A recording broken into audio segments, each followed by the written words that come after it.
బాధ్యతలు చేపట్టిన 2 రోజుల్లోనే వరుసగా చేసిన సమీక్షలతో పవన్ యాక్షన్ ప్లాన్ పై క్లారిటీగా ఉన్నారనే సంకేతాలు వచ్చాయి. ముఖ్యంగా ఆయా శాఖల ప్రగతి, జరిగిన పనులు, చేయాల్సిన అభివృద్ధిని పవన్ సమీక్షిస్తున్న తీరు శాఖాపరమైన పాలనలో కొత్త ఉత్సాహం తెచ్చిందనే టాక్ వినిపిస్తోంది. ఉప ముఖ్యమంత్రి హోదాలో పవన్ కళ్యాణ్ కనబరిచిన ఆసక్తి, చేసిన సూచనలు గ్రామాల భవితకు కొత్త మార్గాలు వేస్తుందనే భావన అందరిలోనూ కలిగించినట్లు పలు వర్గాలు మాట్లాడుకుంటున్నాయి.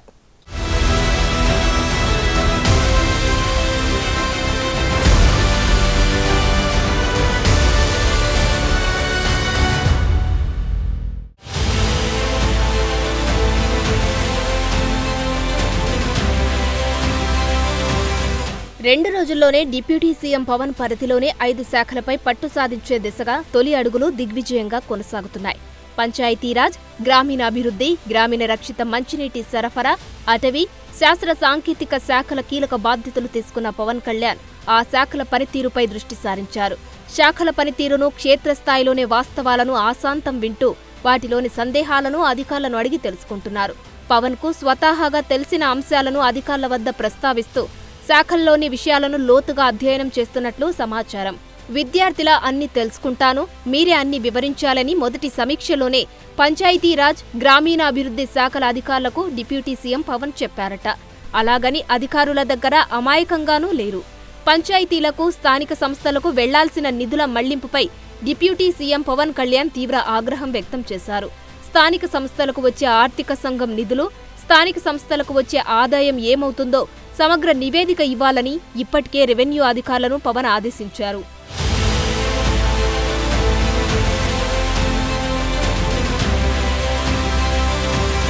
ఈ సందర్భంగా కేంద్రం నుంచి వచ్చే నిధులు, ఆర్థిక సంఘం నిధులు, సిఎఫ్ఎంఎస్ అధికారులను నిలదీశారు.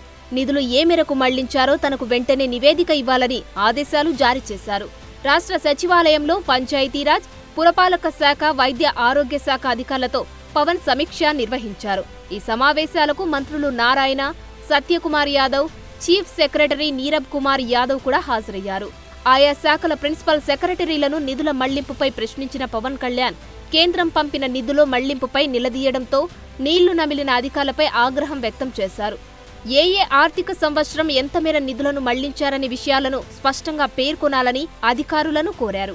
అయితే గ్రామాల్లో నీటి కాలుష్యాన్ని గుర్తించామని ఒప్పుకున్న అధికారులు గ్రామాల్లో ప్రతి బుధవారం కమ్యూనిటీ హెల్త్ ఆఫీసర్ల ద్వారా తాగునీటి సరఫరా ఎక్కడి నుంచి చేస్తున్నారో అక్కడ శాంపిళ్లు తీసి పరీక్షించే వ్యవస్థ ఉందని వైద్య ఆరోగ్య శాఖ అధికారులు తెలిపారు. ఈ నెల మొదటి 2 వారాల్లో 10,047 శాంపిళ్లు తీస్తే 217 శాంపిళ్లలో బ్యాక్టీరియా వల్ల కలుషితమైనట్లు గుర్తించామని తెలిపారు.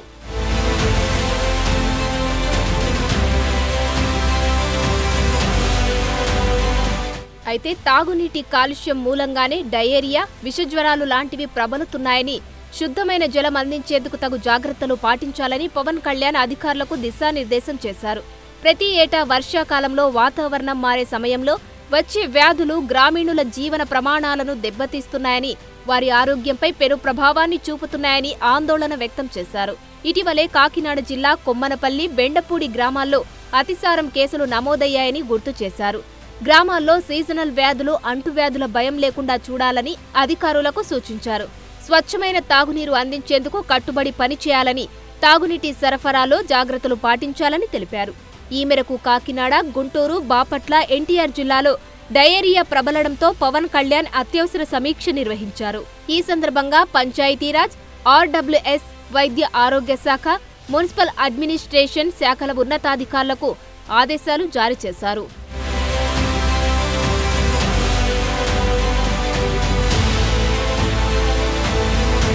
ఇక గ్రామాల్లో మౌలిక వసతుల కల్పనపై దృష్టి సారించాలని కూడా అధికారులను డిప్యూటీ సీఎం కోరారు. రక్షిత మంచినీటి సరఫరా చేయడంపై ప్రత్యేక శ్రద్ధ చూపాలన్నారు. జల్ జీవన్ మిషన్ ద్వారా ప్రతి ఇంటికి కుళాయి వేయించి నీటి సరఫరా చేయడం కోసం లక్ష్యాన్ని నిర్దేశించుకొని పనిచేయాలని స్పష్టంగా చెప్పారు.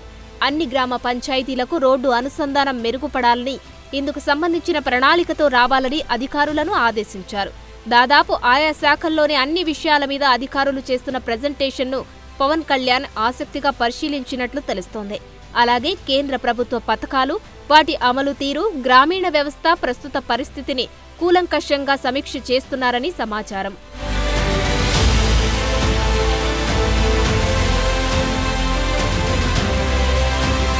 ఇక రాష్ట్రంలో కీలకమైన అటవీ శాఖపై సమీక్ష సందర్భంగా పవన్ కళ్యాణ్ రాష్ట్రంలో అటవీ విస్తీర్ణం ఎంత, పెంపుదలకు అటవీ శాఖ చేసిన ప్రయత్నాలు, రాష్ట్రంలో క్రమంగా క్షీణిస్తున్న అడవుల అంశాన్ని స్వయంగా అడిగి తెలుసుకున్నట్లు తెలుస్తోంది. ముఖ్యంగా తుఫాన్ల నుంచి తీరాన్ని రక్షించే మడా అడవులు ధ్వంసం గురించి ప్రత్యేకంగా ప్రస్తావించినట్లు సమాచారం. ఏపీకున్న సుదీర్ఘ సముద్ర తీర ప్రాంతంలో మడా అడవుల సంరక్షణకు మొదటి ప్రాధాన్యం ఇవ్వాలని సూచించారు. మడా అడవులు ధ్వంసం చేసేవారు ఎవరైనా సరే ఉపేక్షించవద్దని చెప్పినట్లు తెలుస్తోంది. తీర ప్రాంతాల్లో మడా అడవుల రక్షణ, పెంపుదలకు కట్టుబడి పనిచేయాలని, వాటి కోసం ప్రత్యేకంగా కార్యక్రమాలు రూపొందించాలని చెప్పారు. అటవీ సంపద పరిరక్షణ కోసం ప్రత్యేకంగా రూట్ మ్యాప్ రూపొందించాలని ఆ శాఖ అధికారులకు ప్రత్యేకంగా చెప్పారు. అలాగే అటవీ పరిరక్షణ, పర్యావరణ సంబంధిత అంశాలపై సమగ్రంగా చర్చించి ప్రణాళికలు రూపొందించాలని అధికారులను ఆదేశించారు.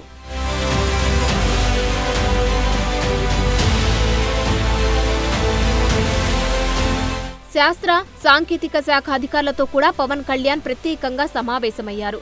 గ్రామీణ ప్రాంతాల్లోని చిన్నారులకు సైన్స్ పట్ల ఆసక్తి పెంపొందించే దిశగా రాష్ట్ర శాస్త్ర సాంకేతిక శాఖ అధికారులు కృషి చేయాలని ఆదేశించారు. ప్రస్తుతం శాఖ పనితీరు, శాఖ ప్రగతిని అధికారులను అడిగి తెలుసుకున్నారు. పిల్లలలో శాస్త్ర సాంకేతిక రంగాల పట్ల ఆసక్తిని కలిగించేందుకు భవిష్యత్తులో అవసరమయ్యే కొత్త టెక్నాలజీపై ఆసక్తిని పెంచడానికి ఉన్న అవకాశాలను పరిశీలించాలని సూచించారు. కేంద్ర ప్రభుత్వ విజన్ 2047కు అనుగుణంగా ఆవిష్కరణలు దిశగా విద్యార్థులను తీర్చిదిద్దే ప్రయత్నము వేగంగా కొనసాగాలని అన్నారు. విద్యార్థులు శాస్త్రవేత్తలుగా మార్చేందుకు అవసరమైన ప్రోత్సాహం అందించేందుకు ప్రభుత్వం సిద్ధంగా ఉందని స్పష్టం చేసిన పవన్, పిల్లలకు సైన్స్ అండ్ టెక్నాలజీ అంశాలపై ఆసక్తి కల్పించేందుకు ప్రణాళికబద్ధంగా ముందుకు వెళ్లాలని అధికారులను సూచించారు. గ్రామీణ ప్రాంతాల్లోనే బాలల్లో చాలా ప్రతిభ ఉంటుందని, ఆ ప్రతిభను వెలికితీసేలా భారీ సైన్స్ ఎగ్జిబిషన్లు నిర్వహించేందుకు అధికారులు సన్నద్ధం కావాలన్నారు.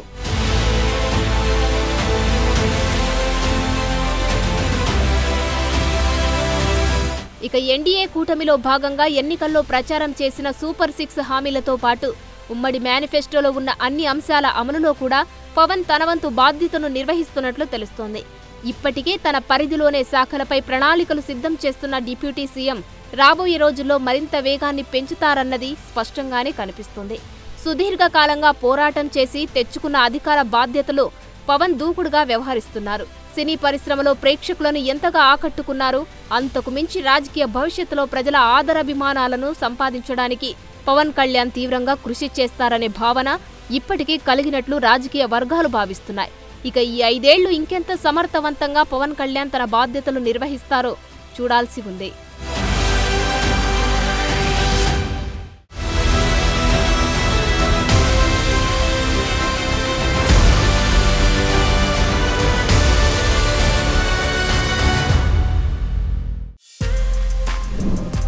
For more videos like this, subscribe Big TV channel.